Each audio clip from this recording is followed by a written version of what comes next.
Bruxelas é a capital da Bélgica e da União Europeia e passa hoje por momentos muito difíceis com a propagação do coronavírus. Hoje, diretamente de Bruxelas, a Fenassojaf irá conversar com o Oficial de Justiça e Conselheiro Especial da Presidência da União Internacional dos Oficiais de Justiça, Patrick Gielen.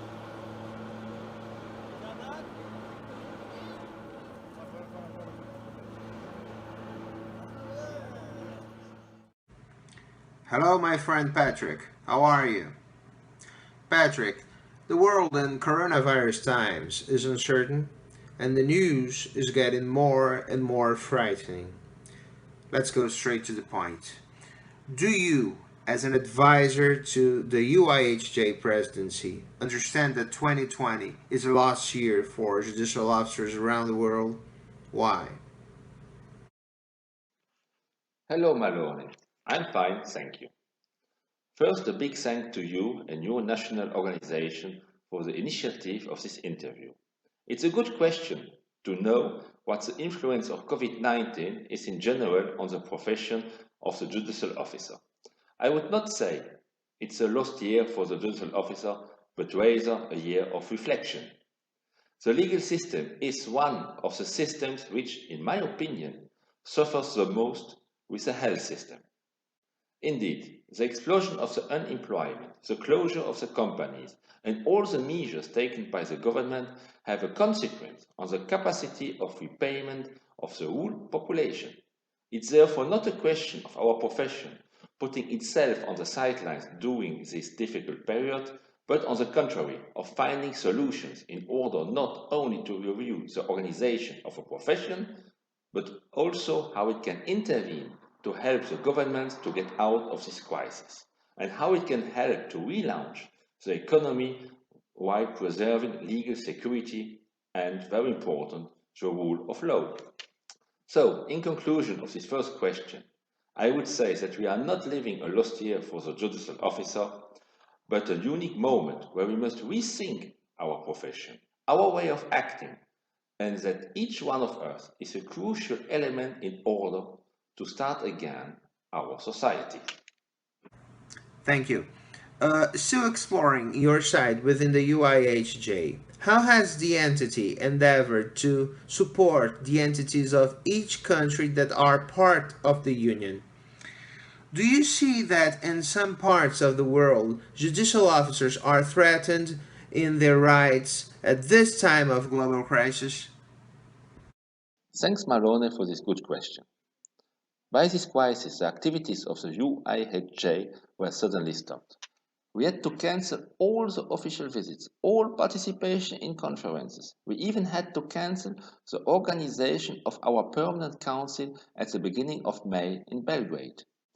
Since its creation, the UIHJ had never had to face such a crisis.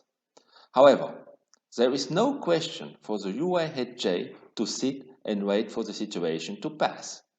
Various measures, actions were undertaken by our organization during this crisis. I will mention some of our projects that are going on in this time of COVID-19. The first project is the Find a Bailiff, the FAB3 project.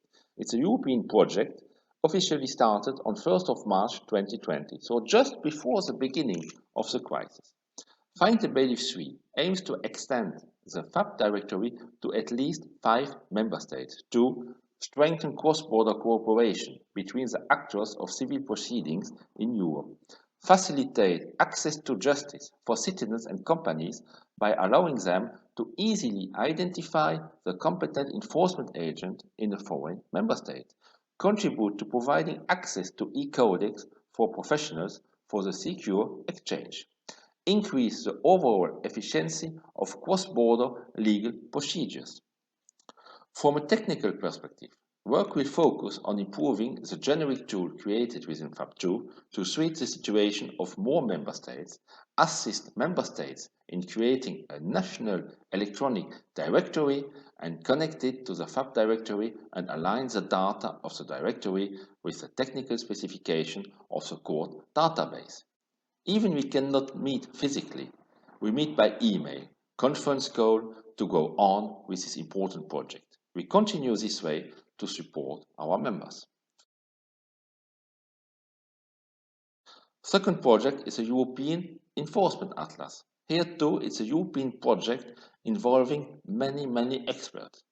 The handover of the reports of the experts is scheduled for the end of May. We hope to be able to keep the agenda here as well. The UIHJ is in any case available for the experts in case of delays in the delivery of the reports. The third point is a position paper done by the UIHJ at this time of crisis. Following the various interventions of the governments and the risks that can involve for our profession, the UIHJ decided to write a position paper, having as title, How can enforcement agents contribute to overcoming the economic crisis connected to the COVID-19 pandemic? The conclusion of this report is, based on its experience, the UIHJ considers that an extension of the postponement of enforcement procedures of court decisions after the confinement period would go against the efforts made by the states to overcome the dramatic consequences of the economic crisis linked to the COVID-19 pandemic. The enforcement agents offers the state, the law and the economy the qualities of a competent, liable and efficient professional capable of projecting himself into the future. This position paper was sent to all the delegations of the UIHJ, and we hope that it can help some countries to survive to this crisis.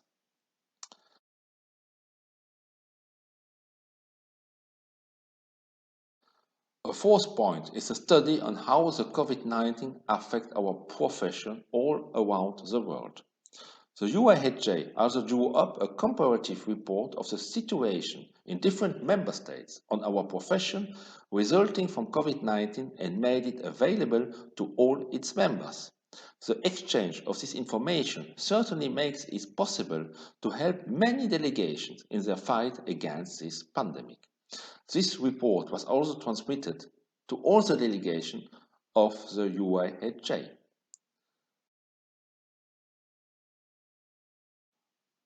A next point is the Congress in Dubai. During this crisis, we also continue to prepare the World Congress to be held in 2021 in Dubai.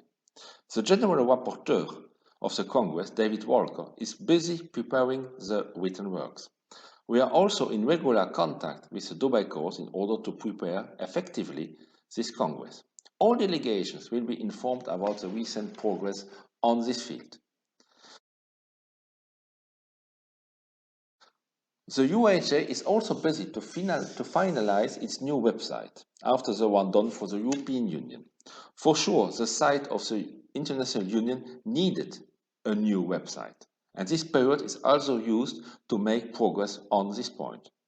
We are also busy with a lot of other stuff. The work is not missing, and we hope to present all the results at the next Permanent Council that will be held in Paris end of November.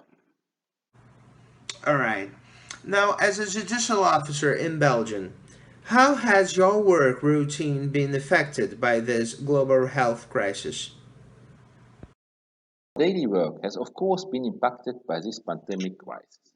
First of all, our government has taken various measures. First, the decree of 23 of March 2020, which declares that the profession of judicial officer is an essential service of the state. This decision allows us to continue our work and our profession, and allows us also to move freely. Secondly, the decree of 9 of April 2020, which extends the periods of prescription and the other deadlines to go to the court, as well as the deadlines of procedures. Then, at the level of our national chamber. The most recent decision taken by my national chamber was made on April 17.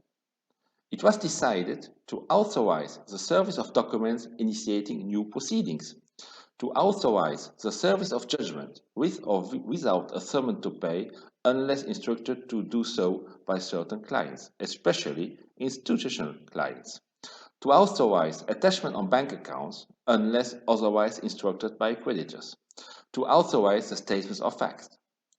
As we are at forced execution, as soon as the police no longer going with us, they are suspended unless there is an overriding emergency. In any mission, the judicial officer must in this period, first, give priority to service by electronic means. Secondly, in the case of personal service, strictly comply with the required social distancing rules. Thirdly, if the hand delivery poses too many problems, the judicial officer can put the document in the mailbox. Fourth, contact with the debtor should be limited and the debtor should be asked to contact the study by telephone or by email. 5. Respect the hygiene condition required in all circumstances. We analyze the situation daily and make the necessary decision so we can perform our profession in the best possible way. All right. Patrick, in countries where judicial officers are independent or private agents, it has been noticed they are suffering more from the economic crisis resulting from the pandemic. While in countries where the judicial officer is a public agent, the salary per now is guaranteed. At times like these, it is worth it for the entities to rethink the best way to establish the judicial officers, whether public or private agents.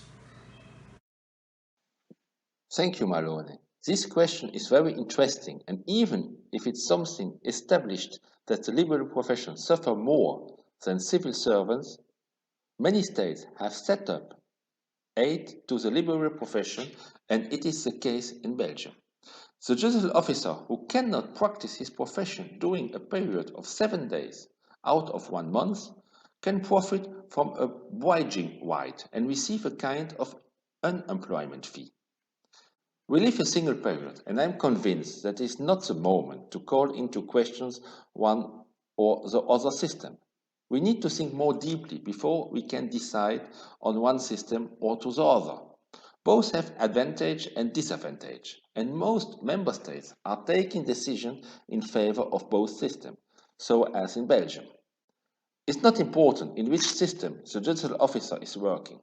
It's important to know how the work is done on a daily basis and how we can be the best on this field. Okay. A few days ago, it was reported in the Brazilian press that Belgium is one of the countries in Europe with the highest death rate proportional to its population. As a Belgian citizen, how do you see the role of the government of Belgium in combating this pandemic? Indeed, the impact abroad is that Belgium is a country with one of the highest mortality rates in the world. However, this results on a different way of counting. Let me give some concrete examples of the statistic for 19th of April 2020. We see in this diagram that since the beginning of the crisis, we have 5,683 deceased, but we include here the deaths in nursing homes of 2,926. Not every country is counting on this way. In addition, in these 2,026 deaths, only for 4.1%, we are certain that they were caused by COVID-19, 119 deaths. For 96% of the cases, I mean 2,807, they are not certain cases, but only possible COVID-19 cases. Moreover, for several days, the cases are for now going down in our hospitals.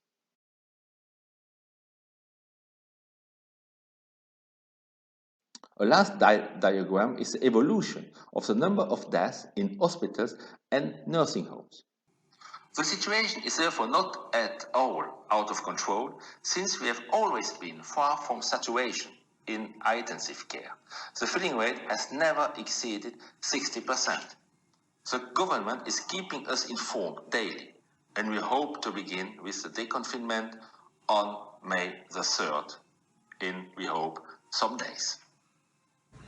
Thank you. Thank you very much for this conversation, Patrick. And then I would like to end it with this. I believe that there is no denying that the health crisis will bring with it an economic crisis that will reflect on the judicial officers and entities as well. How do you see the future of the category in a post pandemic moment? Do you believe that national and supranational entities like UIHJ itself will weaken in the coming years? This last question is certainly a question that is very difficult to answer with the information we have today. However, I have a fear. I have a very, very great fear. This fear is that of confusing speed with haste. Our Belgian government is taking decisions which certainly risk weakening our profession on a national level. Everyone wants to act quickly, but forgets that each decision has very different implications depending on the situation. Let me take an example. The government wants to suspend the enforcement against companies, but this suspension is terribly damaging to the creditors who need the money, and this situation can have as consequence a risk of the emergence of a private justice. We have to think about every situation before taking any decision. This on a national level, on a European level, and on an international level. That the measures are taken only as proposed by the paper position of the UIHJ during the period of confinement is necessary and desirable. But that these enforcement measures are purely and simply suspended for a period after the period of confinement is a danger that faces our democracies. This is also condemned by the jurisprudence of the European Court of Human Rights, especially Article 6. We must believe in the social role as a mediator of the judicial officer. He is the best to find a solution to the problems that arise between a creditor and a debtor during this crisis. The UIHJ, I am convinced, will come out of the crisis, grown up, and will be a crucial actor in the future of the profession of the judicial officer. Profession which is subjected almost on the whole world to the same problem at present. This crisis, it's an occasion to gather around our profession and to show that we are an essential organ to the respect and the maintenance of a legal security and the rule of law. Thank you.